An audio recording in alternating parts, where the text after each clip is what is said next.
See, We're on. recording, meeting details, present now. We're good. Good evening. This is Rabbi Ed Feinstein, and this is Valley Beth Shalom Live. And tonight, our guest in the Rabbi Study is a dear friend and a wonderful teacher and a profound scholar, Professor Deborah Lipstadt of Emory University. Deborah Lipstadt is today ensconced in Washington, D.C., where she's continuing her scholarship. She takes walks along the Potomac. Deborah, good evening, and thank you for being with us. Thank you for having me, Ed. I'm always delighted to be part of the VBS Nexus. It's wonderful to have you here. We have some very serious things to talk about, and there's nobody better to help us reflect than you. This week, the Jewish world is going to commemorate Yom HaShoah. Now, when I was a kid, I'm sure you as well, this week when I was a kid in Hebrew school, they would bring a survivor. And they would gather the whole Hebrew school in the auditorium, and a survivor would talk to us. And I've never seen that many 10, 11, 12-year-olds sit in rapt attention as somebody spoke. But the story, of course, was a combination of horror and fascination and courage. And at the end of the hour, the person would turn to us very plaintively and say, you have to take responsibility. You have to be proud of your Jewishness. You have to make sure this never happens again. And we would make that promise tearfully. But you know, and I know that in the next generation, in the next years, all the survivors are going to leave us. And the Holocaust will go from memory to history. And then it will be our responsibility to figure out what to say. So Deborah, what should we be saying? What is the message or the lesson for the next generations of the Jewish experience of Holocaust? Let me start first by amending your story a little bit. I'm a little bit older than you. And even though I went to a day school where lots of our teachers were survivors, and there were survivors in the community, they weren't brought into the day school to speak. It was before we had the whole conception of survivors. In fact, at that time, they were more likely called greners, greenhorns, so to speak, or refugees. And the idea of the survivor and respect only comes about really in the 60s, of that these people have a message. But having said that, you're absolutely correct. When I started teaching at the University of Washington, I guess it's about 40 years ago, and when I was at UCLA, I would think, do I want a survivor of a ghetto? Do I want a survivor who saw Kristallnacht? Do I want a survivor who was in hiding, resistance? Now I'm happy if I can find a survivor who feels strong enough to come to class. And the difference between hearing something first person singular and hearing it secondhand, even if it's a great video, even if it's something like the Shoah Foundation is doing nowadays, where you can ask questions of the survivor, etc., it's different. And the example I use to illustrate the difference are two cousins of mine. Who my mother came from a very large family, and there was 12 years between her older sister and she. And the older sister married quite young. So I have and had children quite young. So I have cousins who are 15, 16 years older than I am. They grew up in Cincinnati, which, despite being in Ohio, really is a southern city, as anybody who's lived there knows. It's right near Kentucky. And in their area of town, their parents were Jewish immigrants who had come between the wars. Lived a number of former slaves, including one who worked for my uncle. So they grew up hearing stories. He had been a child on a plantation, and he had one or two friends who were older than he who remembered even more. So here are two cousins of mine, 15, 16 years old, if that much older than I am. And for them, slavery is something that they heard peh la peh, from the first mouth to mouth, from the first generation. For me, no matter how important and significant I recognize slavery to be in the history of our country, it's something from the 19th century. So for the kids growing up, for your grandchildren, for the younger kids in your congregation, the Holocaust is something quite ancient and quite old. Having said all that, what's the message? I think the message is multifaceted. First of all, the importance of history, the importance of knowing the story, the importance of knowing what happened. And at Emory, when I teach my history of the Holocaust class, I get a lot of students, including students from your congregation and from other congregations. I get Jews, I get non-Jews. It's a very varied, mixed class. But many of the students come and think, I know this. I've been hearing about this all the time. And within one or two lectures, they realize they don't know all this. There's a lot to learn. I, in fact, am one of those, and I've lost this battle, who sometimes thinks we teach about it too young to children, but that's for another conversation. So I think, first of all, the importance of history.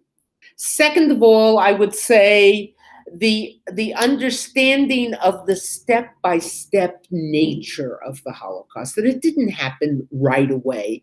When the Nazis came into power in January 1933, their first step was not to announce we're going to deport the Jews. In fact, their first actions were against communists and against socialists, and then obviously against Jews. But it was incremental. It was step by step. It's sort of, you raise the fire on the pot, it gets a little hotter, it gets a little hotter, it gets a little hotter.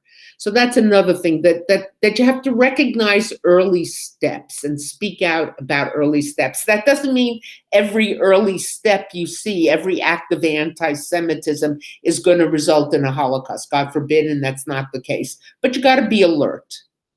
And the other thing I say, and I think this is very important, that when I get to teaching about resistance, and that comes about 3/4 of the way through the class, by the time after we do ghettos and camps, we do a unit on resistance.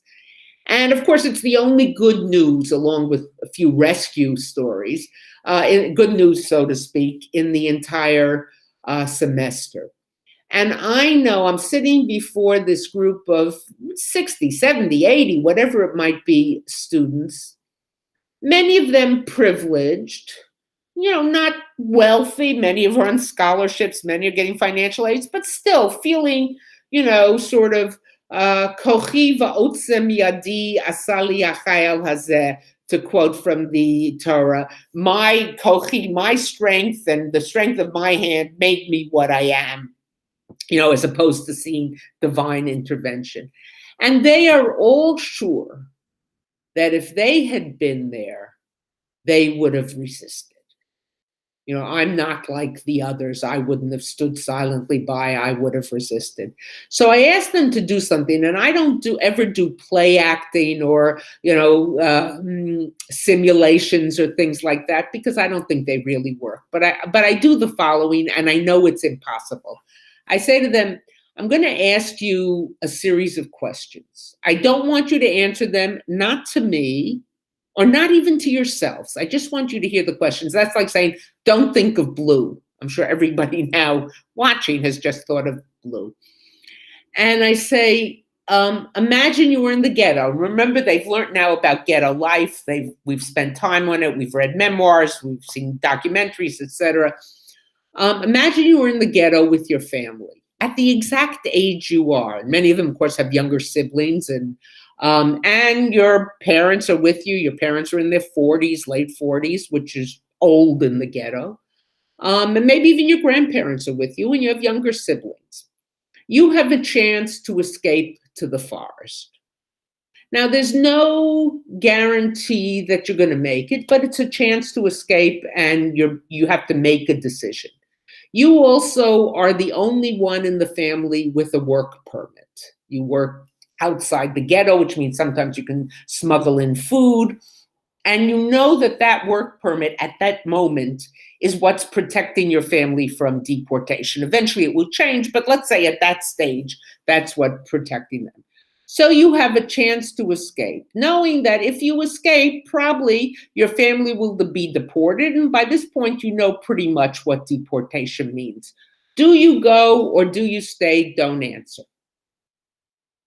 And what I want them to have is what I call modesty of judgment. In other words, don't think, I'm going to just make this a little bigger. Don't think that you're so smart. Don't think that had I been there, I would have been one of the, et cetera, one of the fighters. It wouldn't have happened to me. You know what it's reminiscent of? And as you know, I wrote an earlier book on the Eichmann trial.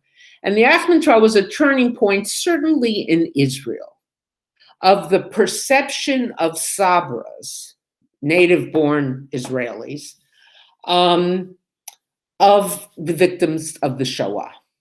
You know, I'm not telling you anything you don't know, that the slang for a victim of the Shoah for much of Israel's history was sabonim, soaps, those who were made into soaps. And in fact, someone recently told me that. I was speaking about it, and he came up to me and he said he served in the IDF, and he didn't, but the one, when they wanted to call someone a coward, they would say, don't be a saboni. So it's, and he had no idea what it meant. He just knew that was your way of calling someone a coward. And there were people who sat in that trial. There's a very powerful book by Chaim Guri. I forget the exact title. I have the book here someplace. I could probably find it for you. But Chaim Guri, Gouri, who wrote a series of journalistic pieces, vignettes, on the trial. And at one point he said, we owe these people an apology.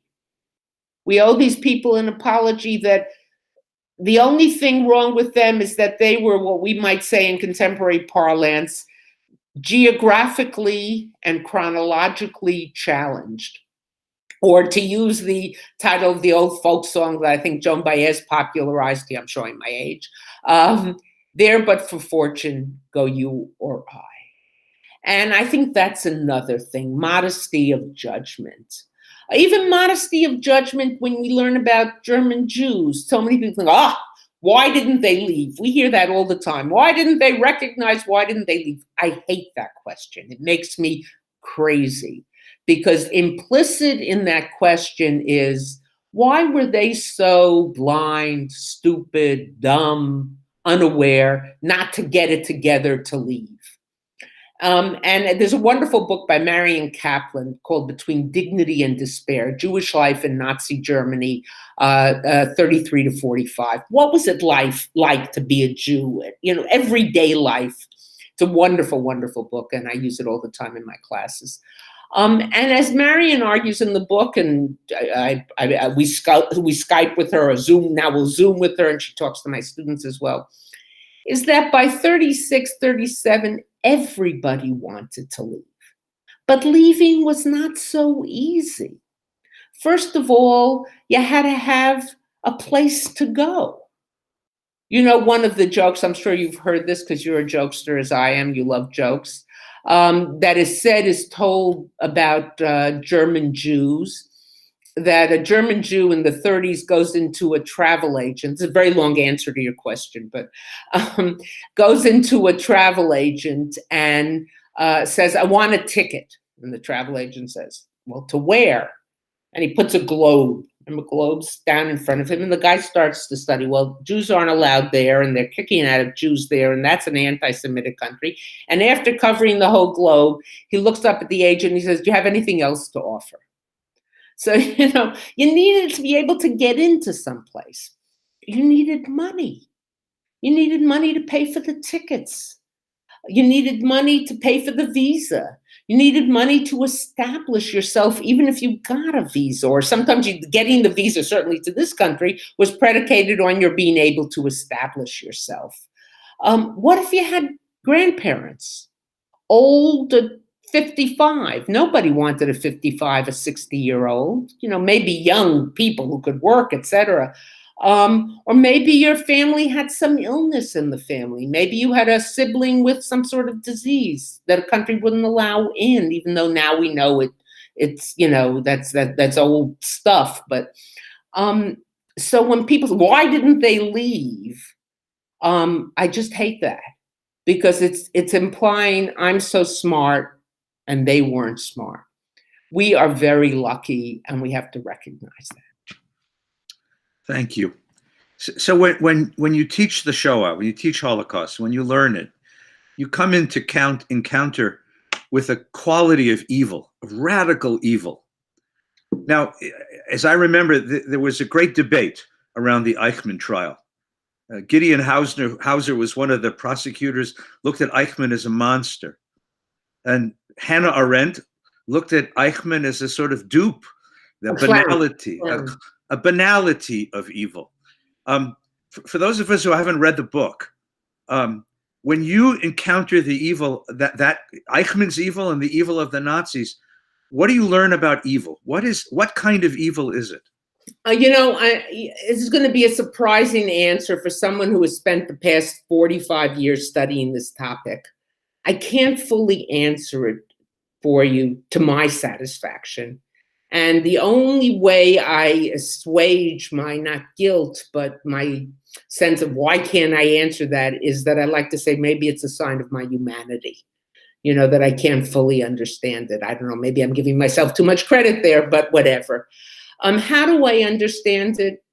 First of all, Lucy Davidovich wrote a book, The War Against the Jews. I'm sure many people are familiar with it. It's not a great book. It's not a great history, but she does have one one paragraph or whatever, I think it's in the introduction, where she uses the via negativa, the negative way. It's sort of, again, this well, how Maimonides, Rambam would have us understand God. We can't conceive what God is, but we conceive what God isn't. God isn't like us. God doesn't feel pain like us. God doesn't suffer like us. God is rational unlike us, et cetera, et cetera. So she uses the via negativa to sort of get closer to the center of what the Holocaust is. And she does something and how it happened. And she says, without centuries, millennia of anti-Semitism, without a German population that was willing to go along with Hitler, without a terrible Paris or Versailles peace treaty, without. So the without there that stands out to me, of course, is the millennia of anti-Semitism. So that even people who were not inherently anti-Semitic, when they heard enough of the Jews are our misfortune, the Jews are responsible for this, that, or the other, it was familiar to them. They believed it. For hateful stereotypes to work, they have to be familiar. So that when you talk about Jews, you have certain stereotypes, powerful, conniving, clever in a mean way, all rich, etc. When you talk about racial stereotypes, the stereotypes, remember stereotypes, I'm putting in quotation marks, about African Americans, let's say shiftless, lazy, not gangs, all sorts of code words, code speak. So that when the Nazis began to use code speak about the Jews, even people who might not have agreed with it were familiar with it. In other words, to fight anti-Semitism then and now, you got to break the familiarity. You got to say, wait, that's not correct. There was a famous historian taught at Yale, Peter Gay, whose work I'm sure you know. And he used to say, where there's smoke makers. In other words, it doesn't mean there's fire. If someone is saying all those terrible things about the group, we see it today in anti-Semitism and racism. Just because someone is saying all those terrible things doesn't make them true, doesn't make them correct. All it says is someone is saying those terrible things. So how do I understand the radical evil? I understand it also in an incremental nature. And I understand it in another way. People often talk about bystanders. Well, the truth of the matter is there were no bystanders. Because if I'm walking down the street and I see someone being beaten up, look, if it's 12 people on one person, there's nothing. But if I just walk by and say there's nothing I can do, if I don't whip out my phone as soon as maybe I get out of their sight range and call someone to get help, or if I don't do something, I haven't been neutral. I've sided with the oppressor. There's a book, I'm blocking on the author's name. He won the National Book Award, How to Be an Anti-Racist. Teaches here at American University. So it's a very powerful book. But what he's saying essentially is you can't be a non-racist. You either are a racist or you're an anti-racist. Because to be a non-racist, you've sided with the racist. You take on evil, there is no neutrality. So I think that that's also something. Oh, excuse me, let me just turn that off.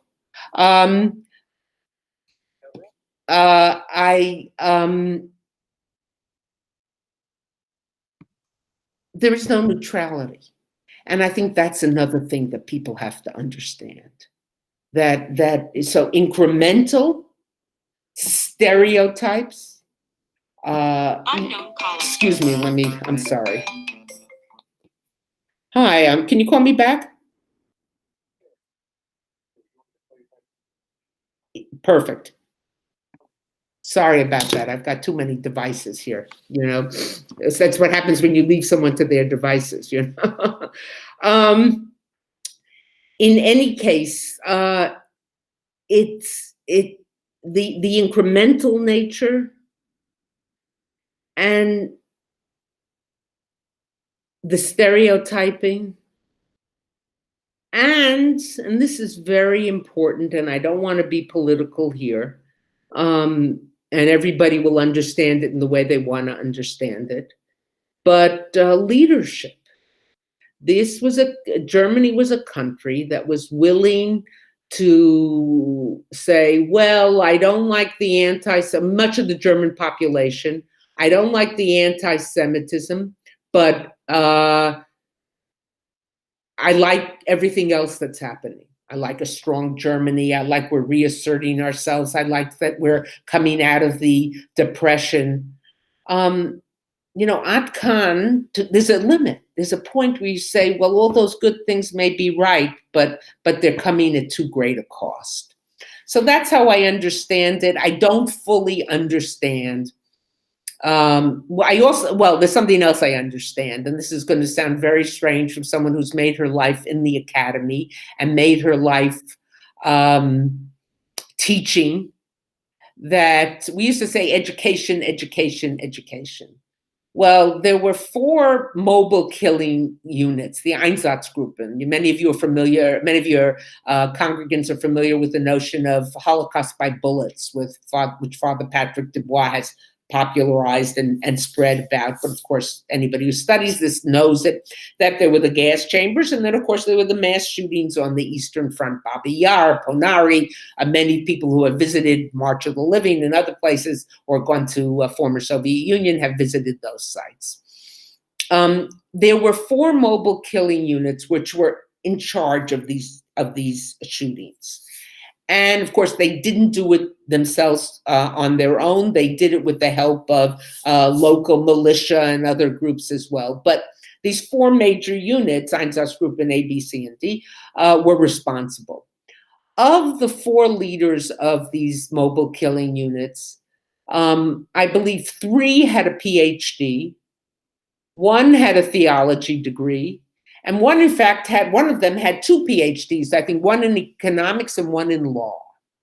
So, I think it was Shlomo Bardin, in fact, again, many of your congregants will know that name and have known that person, who said you can be a PhD and an SOB at the same time. That as much as I like to think that education is an antidote to evil, sadly, I know it's not. Wow. On the same topic of evil, a great deal of your work recently, and then certainly the notoriety you gained, had to do with Holocaust deniers. And you've recently spoken about those are outright deniers and then something called soft denial. So take a moment and talk to us about that kind of evil. What motivates someone now 50, 60, 70 years from the event, an event that has more historical documentation than any event in human history, to step up and say it didn't happen, it wasn't so bad, and the lessons that are drawn from it are false lessons? What's the nature of that evil? Okay, to talk about denial, and I'm sure many of your congregants have seen the movie, which was in fact produced by someone from your congregation who has long roots in your congregation. Denial is not a cognitive error. It's not like, oh, they didn't see one document. Sometimes the historians or archaeologists, whoever, will discover, oh, here we found a document, or I don't know, about 10 years ago, they found plans for the gas chamber in some roof in attic in Berlin, or things like that. And people will often call me and say, Deborah, we should show this to the deniers. And I smile nicely, but I say, the deniers are not deniers because they didn't get one memo or didn't see one document. Denial is a form of anti-Semitism. This became so clear to me in my trial. And by the way, just this week was the 20th anniversary. We're going to turn that off. Just this week, there was the 20th anniversary of the verdict in my trial. They're anti-Semites. Some of the listeners, maybe people who are watching, may have seen my TED Talk on denial, which I gave in Oxford a couple years ago. And I start out by saying, for deniers to be right, who has to be wrong? As you say, it's the best documented genocide in the world. The so-called bystanders, people living in the villages nearby, Germans who saw, people in Polish towns who saw the trains going in day after day full, coming out empty, people in the villages on the Eastern Front, etc., they would have to be wrong. The survivors would all have to be wrong, or have made it up, or be part of this hoax. Thousands of historians would have to be wrong, or part of the hoax. And above all, the Germans who said we did it, and the perpetrators. In not one war crimes trial since the end of the war has a perpetrator's defense ever been, it didn't happen. It was, I didn't do it, I wasn't responsible, I was following orders, but never, it didn't happen. Deniers have no narrative, no evidence, no facts, no nothing. So they make up this wild and crazy story. And why is it believed? Because they're, on the bottom line, they say, well, because the natural question you would ask if you encountered a denier, tabula rasa, you didn't have any background, they began to tell you about this great hoax the Jews have made up. The natural question would be, well, what's in it for the Jews to have made up this story? And the answer that a denier would give you is, they would ask a question. What did the Jews, and again, I'm putting this in quotation marks, get out of the Holocaust? And the answer usually is two things. One, the state of Israel, which of course is, as you know from knowing history, being a student of history, is an incorrect answer. There would have been something there politically without a Holocaust. It wasn't that if the state of Israel was a direct result of the Holocaust, it would have been established in 45, 46, 47. The state of Israel was a result of the British saying, we're washing our hands of this. But the general perception is the state of Israel. And the second thing is reparations, which is a fancy word for money. So essentially what the answer you're giving to the person who's hearing about denial fits into the anti-Semitic motif. Because what's the anti-Semitic motif? Jews' money, Jews' power, Jews' conniving, not caring about what happens to others as long as it helps them.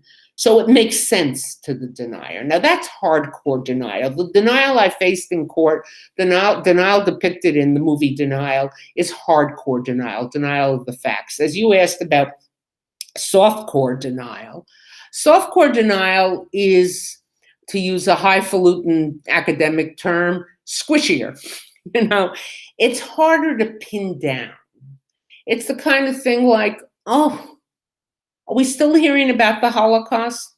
Why are they still talking about the Holocaust? Enough about the Holocaust, because what's implied in that is it wasn't so bad. Why are they going on about this? Well, the fact of the matter is, in the lifetime, as you started out at the very beginning by noting, in the lifetime of people still alive on the face of this earth, 1 out of every 3 Jews alive on the face of the earth was killed, was murdered.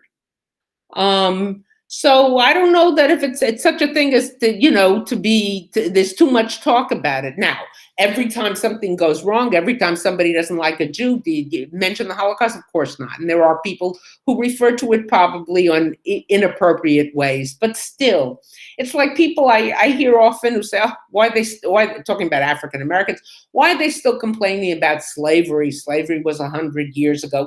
It was 100 years ago, but then there was Jim Crow and sharecropping, which made it last until the 60s with the civil rights movement. But when you say, why are they still, or why are those women talking about that abuse that happened? It's as if to say, it's not so important. What's wrong with them that they're always talking about it in that way? So that's a form of softcore denial. The other form of softcore denial, which we see a lot of, is, of course, when you do analogies to Israel. And I'm not saying disagreeing with Israel. You can think Israel's policies are wrong. You can see they're misguided. They're not going to lead to peace. Whatever you want to think, and I don't want to get into that now. But when people talk about a genocide of the Palestinians, or talk about the Nazi-like tactics of the IDF, and the IDF has made mistakes because there's no army in the world that hasn't made mistakes. It's made up of human beings, and things certainly have been done not right. But to talk about the Nazi-like tactics, that's a form of denial, because you're saying they're worse and that, or the Holocaust wasn't as bad. So those are all forms of softcore denial. Another form of softcore denial is, well, the argument that we hear too much about the Holocaust and not about other genocides. Sometimes I'll be speaking and someone will stand up and say, well, what you have to say is very interesting, but why don't we hear more about the Armenian genocide? And I say to the person, we should hear more about the Armenian genocide. The Turks still deny it. It's a terrible, terrible thing. But I'm not the person to be talking about it. A, and B, I'm not a scholar. I do often pen things with Armenian scholars or scholars of the Armenian genocide. We've written op-eds, given testimony, etc., because it's both forms of denial. But the person who was saying that is as if to say there's only a limited amount of airspace, and because of the Holocaust, it takes up too much airspace and keeps us from looking at other genocides.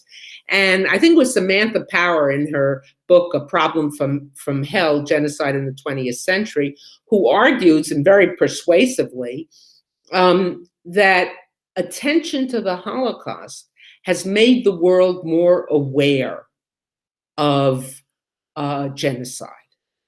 Attention to the Holocaust hasn't dulled us. It's not like there are only so much attention people can pay to genocide. They pay too much to the Holocaust and they aren't going to pay to other things. But rather, it has sensitized, it has raised people's antennae. And in fact, I go back to the Bill Clinton administration, and many people will remember the fighting in the former Yugoslavia, and finally getting the NATO forces, which of course, for them to do it, had to have the agreement with the Americans, to bomb Kosovo.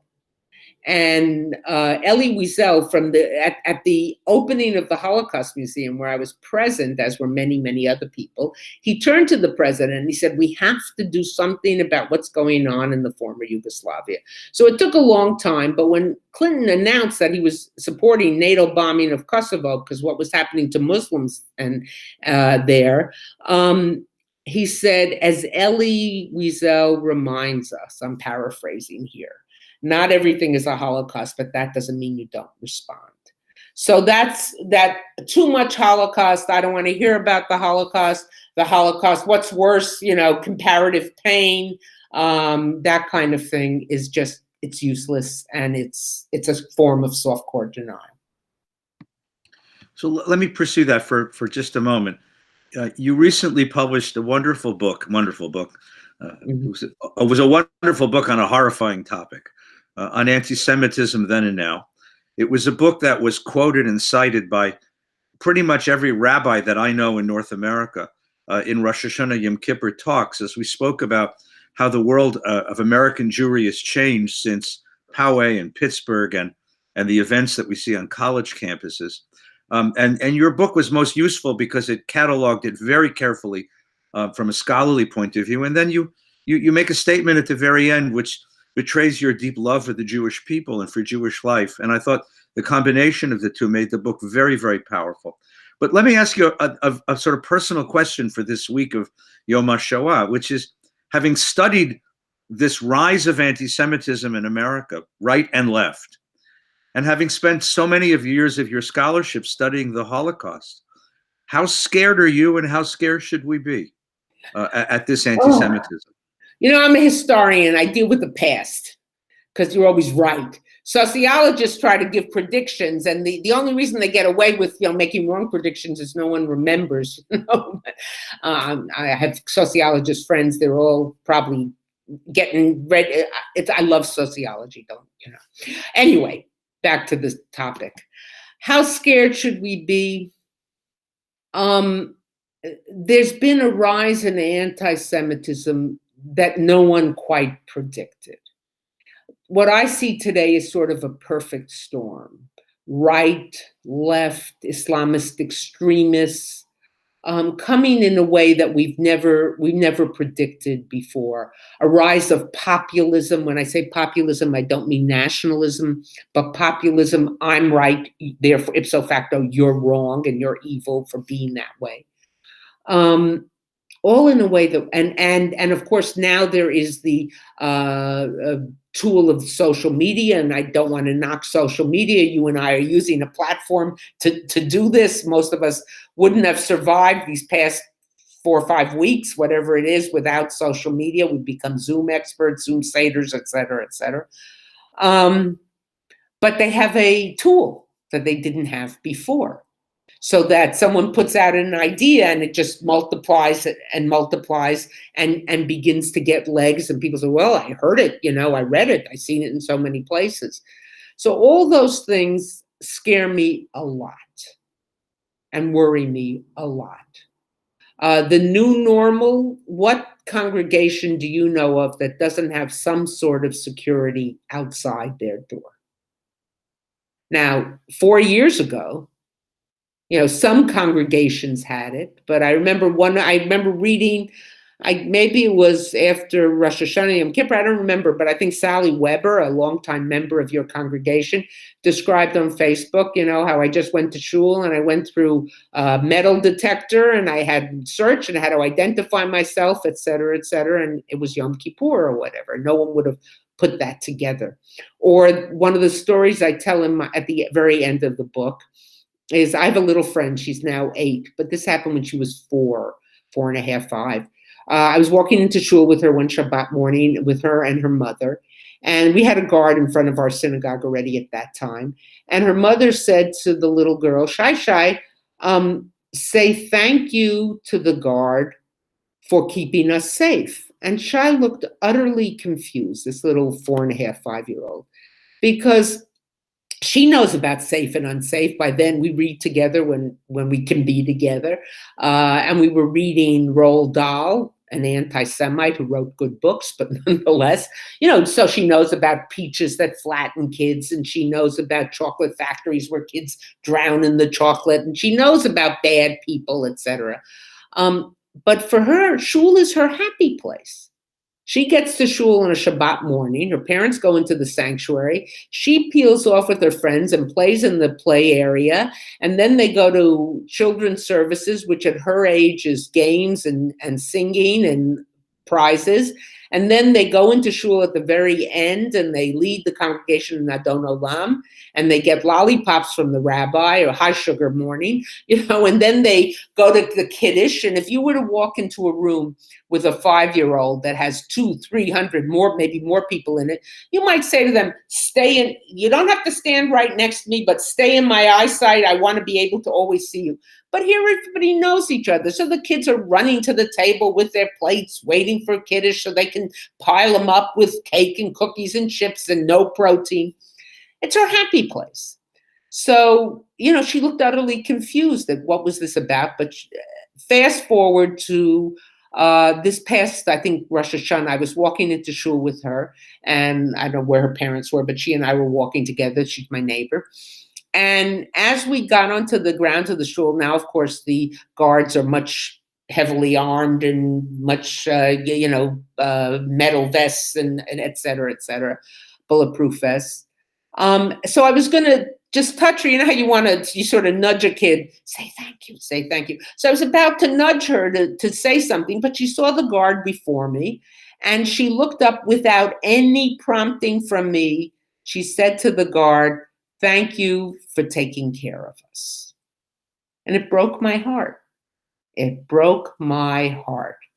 Here's a little kid, then 7.5, who now knows she has to be kept safe in shul. She looks across the street at the big church on the other side of the street and a mega church, no guards there.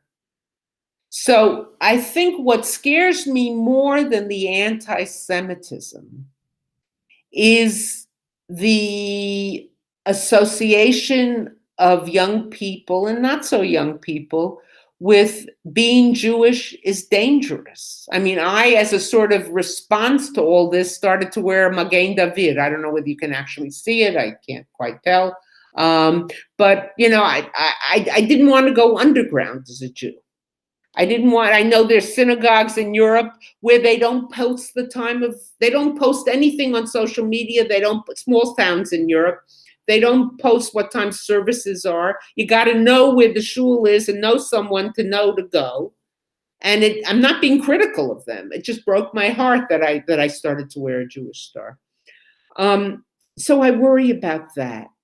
And I also worry about something else. And maybe this is a good point on which to bring this together, as we move from Yom HaShoah and the commemorations into Yom HaAtzmaut, et cetera. I worry about young people, my students, making the responding to anti-Semitism the driving force of their Jewish identity. Last year, a student came into my office, and he'd been my student for a couple of years to discuss his senior paper. And I noticed that all of a sudden he's wearing a kippah, something he hadn't done before. And I was tempted to say, what's up with the headgear or whatever, but I decided that was inappropriate, so I just ignored it. And then as he was getting ready to leave after we discussed his graduation plans, and I'm sure now have all been shot to hell, whatever, he said to me, "Hey, you notice I'm wearing a kippah?" So I said, "Oh, right, what's that about?" And he said, "There's been so much anti-Semitism lately that I've decided that every time there's an anti-Semitic event, I'm going to wear a kippah." And on one hand, I liked his moxie. I liked his chutzpah. They're not going to silence me. On the other hand, I was a little sad. Because he was ceding to the oppressor control over his identity. They determined when he felt more Jewish. Now, I know there are many on-ramps to Jewish identity, and this might be an on-ramp. And someone could say, well, you just told us you decided to wear Magen David. But as you well know, and as many of the people in your congregation know, that's not the anti-Semitism is not the sum total of my identity. And it's what I do. It's not who I am. I'm not a Jew because of. I'm a Jew despite. So I worry that for many people, the motivating factor in their identity becomes, b'chol dor omdim aleinu l'chalotenu, as we said, as our satyrs, in every generation they arise to destroy us. And not all the positive stuff, the affirmative stuff, the good stuff about who we are and what we believe and what we do and what we've given to the world. I mean, I'm living right now, as you know, in DC. I'm a mile from the National Archives. Until they shut it down, I used to go every couple of months to go visit the Declaration of Independence and the Constitution. They're still in effect. They're hanging on by their fingernails, but they're still in effect. And those documents couldn't have been written without a deep knowledge of Hebrew scriptures. Jefferson was a deist. The sense of Hebrew scriptures runs solid through those things. We have climate change now. People argue we have to let the land rest. We've been talking about Shnat Shemitah for a very long time, the 7th year, the sabbatical year. Let the land rest. We're told by the Torah, when you go to war against the city and their fruit trees or trees, give food, fruit trees, don't cut them down. because they're giving you life. So yes, if someone's hiding in them or something, but in other measures, just don't go automatically cutting down the fruit trees. We're told don't plow your land with an ox and a cow because the ox is going to be stronger and put pressure on the cow. The cow, worry about the vulnerable amongst the cows, amongst the mother chicks. I'm saying things that you all know, but that's what motivates me as a Jew. What I study is the anti-Semitism. I wouldn't be studying it, I wouldn't have written it, I wouldn't have written the book if I didn't think it was important. But I think we have to find the balance. So, Deborah, thank you so much. Your scholarship is a gift to us, and your teaching remains a treasure. So thank you so very much for joining us this week. And I hope you'll be taking very, very good care of yourself there in Washington. And I hope that when all of this lifts, we'll have a chance to be together. One day we will yet celebrate together. Amen.